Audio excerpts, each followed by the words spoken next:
The name Perkins carved in stone. Below a Gothic tower, a boy navigates with a cane. A title: Developing Standards for Orientation and Mobility Instruction with Mary Tellefson.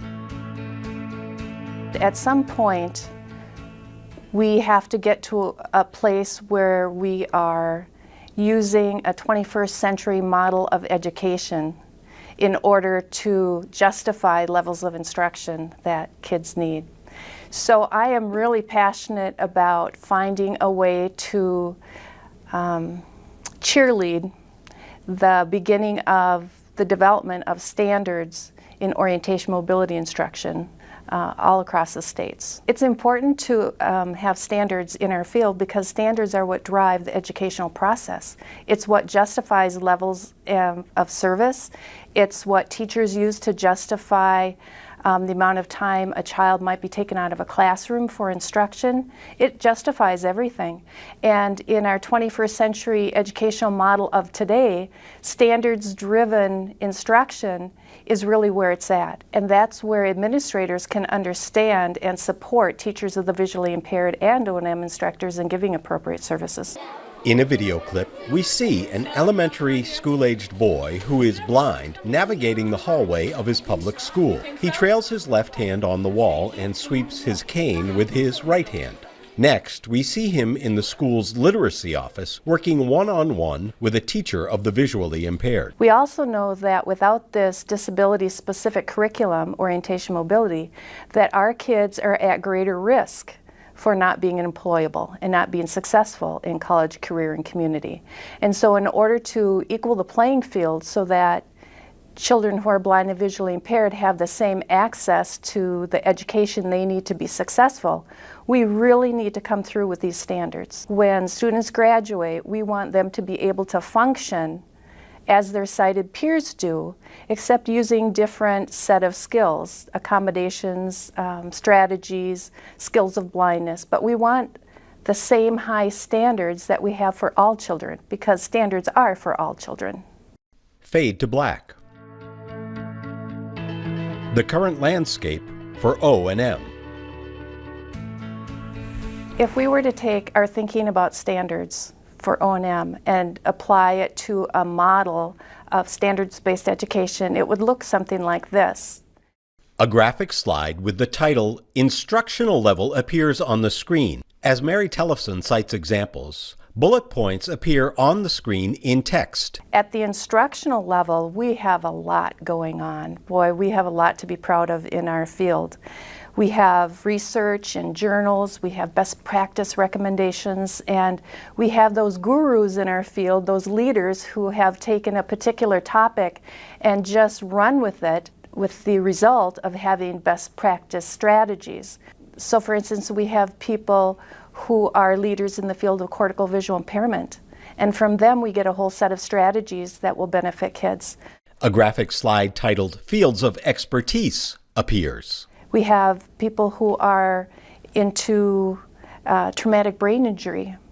That's been their passion, and they've come out with best practice recommendations. Deaf-blind strategies, we've got a ton of gurus, nationally and internationally. Working with kids with multiple disabilities, autism, low vision, early learning, and the effects of vision impairment on development. We have so many really wonderful things happening at the instructional and strategy level. The next level up is curriculum. At the curriculum level, we have a lot going on. We have many resources and handbooks and the Red Book and the TAPS curriculum. We have a lot going on in that department too. This graphic slide is entitled Curriculum, Scope and Sequence. When we talk about scope and sequence for orientation mobility, we have some elements as mobility instructors that we always keep track of, and it's a range or a continuum. The graphic depiction of the range or continuum contains a horizontal arrow that points to the right, linking the ends of the spectrum as described. So for instance, we look at the environment from simple to complex environments. That's the continuum. We have familiar indoor environments on one end of the spectrum, and then on the other end we have unfamiliar outdoor or virtual environments. And then one of the most important is how much safety supervision a child is going to need in any given environment. So we have maximum hands-on or guided travel, all the way to age-appropriate independent travel. We see a graphic slide with the title Benchmarks and Performance Indicators. This next slide is about the benchmarks and performance indicators and the assessment practices. And this is what we don't really have in our field yet.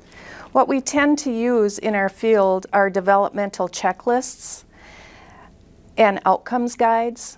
And those are really appropriate for the curriculum and instruction level. And we can use those as assessment to make sure that children are reaching the level of skill development that we think they should. We have assessment at that instructional level, but we don't really have performance indicators and assessments that we use that would inform standards.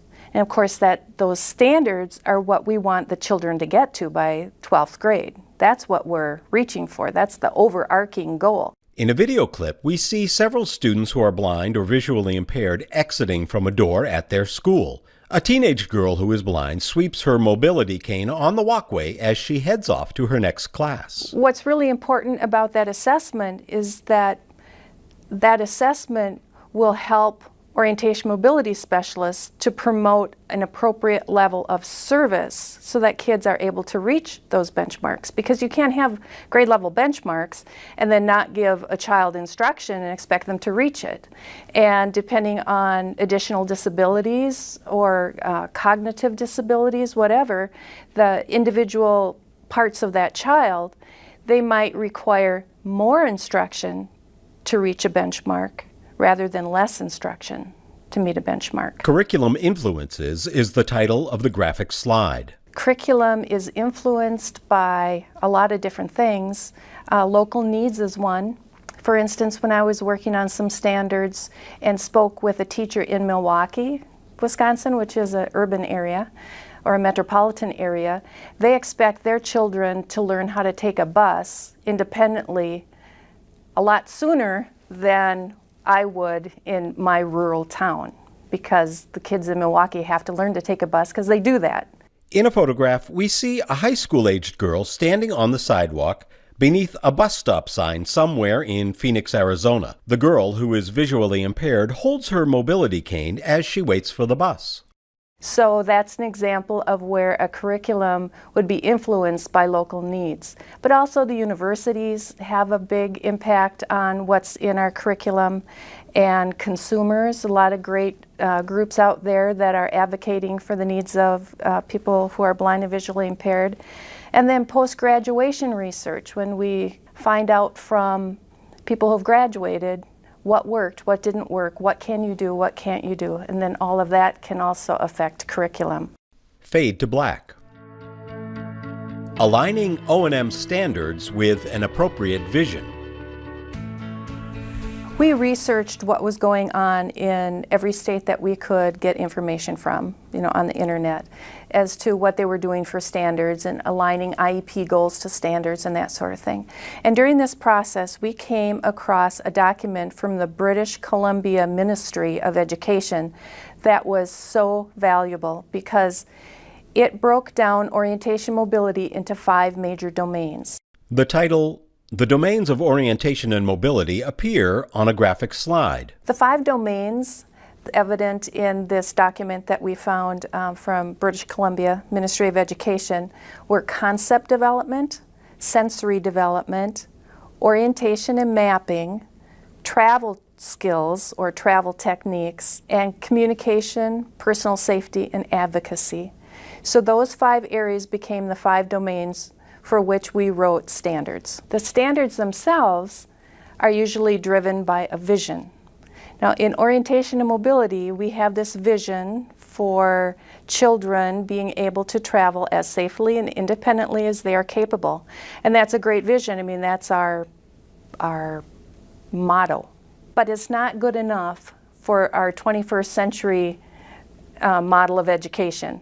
That is not enough. We need to really make sure that our vision has to do with the career, college, and community readiness skills that kids need to have so that they're employable and successful in post-high school life. In a video clip, we see a young woman who is visually impaired reading her O&M assignment as she stands near a city street.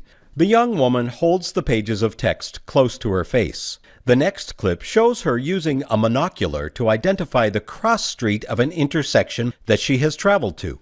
At the same time that we in Wisconsin were looking at developing orientation mobility standards, we received training in the Common Core standards because Wisconsin was one of those states that had decided to adopt the Common Core. Whether or not Wisconsin stays with the Common Core or not is really doesn't matter for this purpose anyway, because it was just great training, good timing for understanding what standards need to look like, understanding what coherence was, what rigor was, what kind of wording is used for standards, and how standards were developed. So we did use the model of the Common Core in developing a draft of what we have today.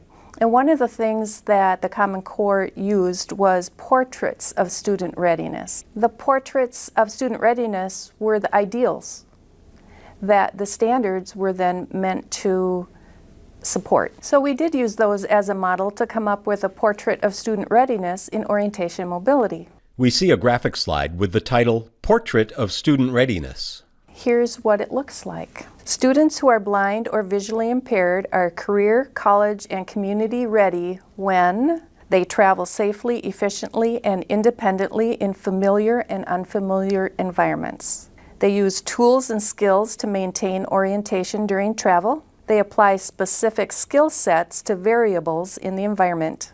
They solve problems of accessibility and safety. They use appropriate tools strategically. They use independent and interdependent strategies to accomplish a goal. They make use of environmental patterns and apply positional and relationship knowledge to new environments. They plan routes and construct cognitive maps using a range of media, tools, and information gathering techniques.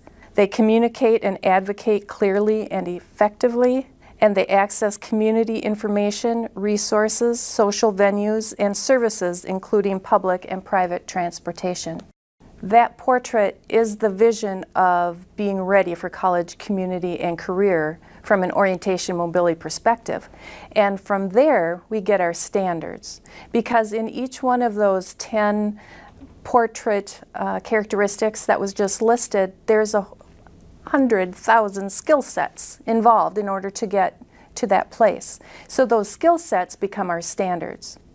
Fade to black. Aligning O&M standards with state education standards. I think it's really important that when we do have standards, that each state figures out how they align with their own state standards. Whether they use the Common Core or they have a different set of standards. Not because I think that orientation and mobility needs to align with other standards to make it important, because it is certainly important enough to have its own standards, and that's what this is all about. We need to have our own standards, because for kids who are blind and visually impaired, orientation mobility is absolutely crucial to every aspect of their life. So I don't think that we need to align with state standards in order to justify orientation mobility as a curriculum, but I do think it will be helpful to show where the two curriculums align together, because if you can show that while you're working on residential area concepts in orientation mobility, that you're really working on math and social studies, if you can show that, then it's so much easier to get kids out of their regular school day for instruction, because they aren't losing out on the curriculum, they're applying the academic curriculum in a different domain, which would be orientation mobility. So I think that's really what's important about aligning the standards that we come up with for orientation mobility with the other academic standards that are out there. In a video clip, a teenaged boy who is visually impaired is taking part in an O&M exercise with his instructor. The boy navigates across an intersection, he enters a convenience store, and inside the store he purchases a newspaper. Fade to black. Summary. We simply can't justify a level of instruction without standards. And why do we need these standards? This graphic slide is titled The Value of Standards. Because educational standards are for all children. Because visual impairments and blindness affect development and learning. Because disability-specific curriculum is the accommodation for the visual impairment and blindness, giving equal access to the learning environment. And because research indicates that children who are blind or visually impaired do not have the same employability potential as sighted children. And because orientation mobility instruction is the curriculum that teaches skills to accommodate for the role of vision in travel and access to the community. And because O&M instruction is a critical part of a 21st century education that prepares a child who's blind or visually impaired for career, college, and community. I'm really hoping that if there are other people out there listening to this webcast that have the kind of mind that grooves on curriculum and development and standards and that sort of thing, and feels the same about the need for the standards in O&M, that they would contact us and put their minds together with ours, because it can only be a really, really, really good document and really usable if it has the thinking of a broad range of people in our field. Fade to black.